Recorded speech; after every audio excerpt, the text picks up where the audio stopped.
Transylvania, कहानियों और रहस्यों से भरी एक जगह। यहाँ एक खौफनाक कहानी छिपी है, कहानी एलिजाबेथ बाथोरी की।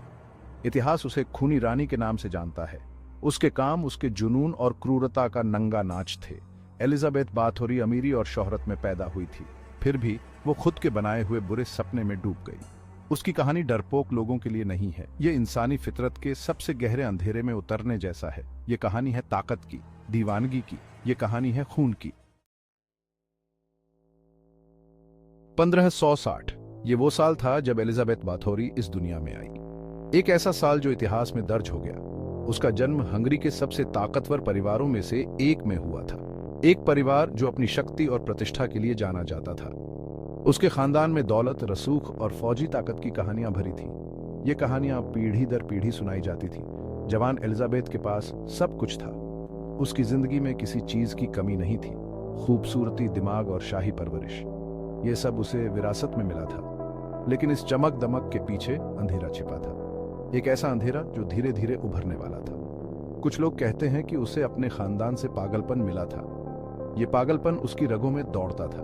कुछ कहते हैं कि उसके बचपन में बहुत हिंसा देखी थी। ये हिंसा उसकी सोच पर गहरा असर डाल गई। वजह चाहे जो भी हो, एक डरावनी सच्चाई तो है।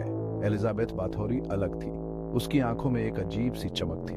उसके दिल में एक ठंडापन था जिसे दौलत और शोहरत भी नहीं छुपा सकी। ये ठंडापन उसकी पहचान बन गया। ये किला, उसका घर, उसकी खौफनाक हरकतों का अड्डा बन गया। एक ऐसा अड्डा जहां डर और खौफ का राज था। एक ऐसी जगह जहां क्रूरता की फुसफुसाहट चीखों में बदल जाती। ये चीखें आज भी उस किले की दीवारों में गूंजती हैं। एलिजाबेथ ने फेरेंक नादास्डी से शादी की, जो एक योद्धा था।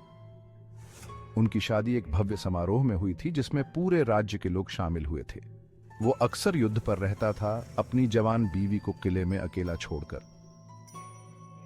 एलिजाबेथ का अकेलापन धीरे धीरे एक रहस्यमयी कहानी में बदलने लगा। नौकरों के बीच फुसफुसाहट शुरू हो गई। वे आपस में अजीब घटनाओं के बारे में बातें करने लगे। किले की गहराइयों से अजीब आवाजें आती थीं। ये आवाजें रात के सन्नाटे को और भी डरावना बना देती थीं। हवा में लोहे जैसी गंध रहती थी। ये गंध पूरे किले में फैली रहती थी, जिससे एक अजीब सा माहौल बन जाता था। नौकरानियां, जिन्हें उनकी जवानी और खूबसूरती के लिए चुना जाता था, गायब होने लगी। उनके गायब होने की खबरें पूरे राज्य में फैलने लगी। उनके परिवार वाले डर के मारे चुप रहते।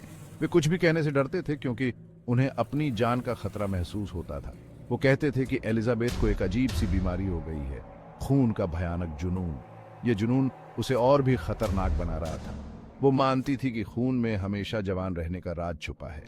इस विश्वास ने उसे कई खतरनाक कदम उठाने पर मजबूर कर दिया। वो मानती थी कि उसकी खूबसूरती हमेशा बनी रहनी चाहिए।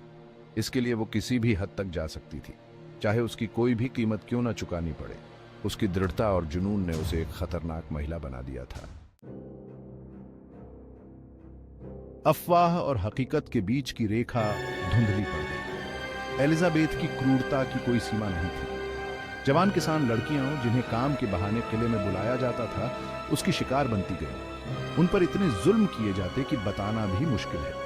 कहा जाता है कि वो उनके खून से नहाती थी, ये मानते हुए कि इससे वो जवान और खूबसूरत बनी रहेगी। किले के पत्थर जो कभी चमकते थे, हमेशा के लिए लाल रंग से सराबोर हो गए। प्रताड़ित लोगों की चीखें एक भयानक संगीत की तरह गूंजती रहती। किला जो कभी ताकत की निशानी था, कब्रगाह बन गया, एलिजाबेथ के पागलपन की निशानी।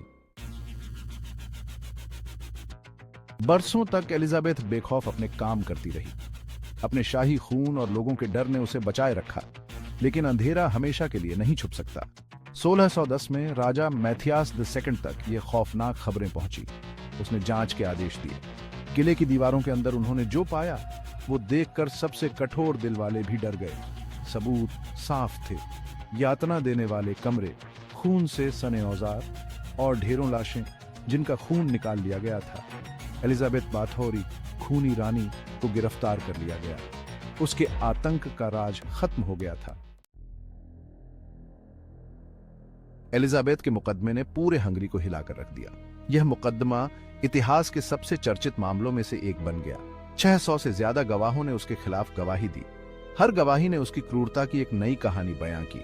उसके साथी अपने गुनाहों या डर से अपनी करतूतें कबूल कर ली। उन्होंने बताया कि कैसे उन्होंने एलिजाबेथ के आदेशों का पालन किया, लेकिन एलिजाबेथ खुद बेखबर बनी रही। उसने कुछ नहीं माना, कोई पछतावा नहीं दिखाया, उसकी आंखों में कोई डर नहीं था।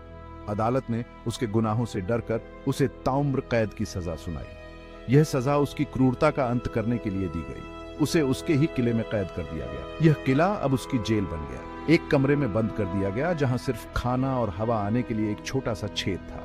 उसकी दुनिया अब इस छोटे से कमरे तक सीमित हो गई। एलिजाबेथ बाथोरी की मौत 1614 में हुई। उसकी मौत ने एक युग का अंत कर दिया। वो 55 साल की थी। उसकी उम्र के साथ उसकी क्रूरता की कहानियां भी जुड़ी रहीं, लेकिन उसकी कहानी उसके साथ खत्म नहीं हुई। उसकी विरासत आज भी जीवित है। खूनी रानी बुरे सपने बन गई। उसकी आत्मा ने लोगों के दिलों में डर पैदा कर दिया। सत्ता के नशे और इंसान के दिल में छिपे अंधेरे की एक खौफनाक मिसाल। उसकी कहानी आज भी लोगों को सिखाती है कि कैसे सत्ता का दुरुपयोग विनाशकारी हो सकता है।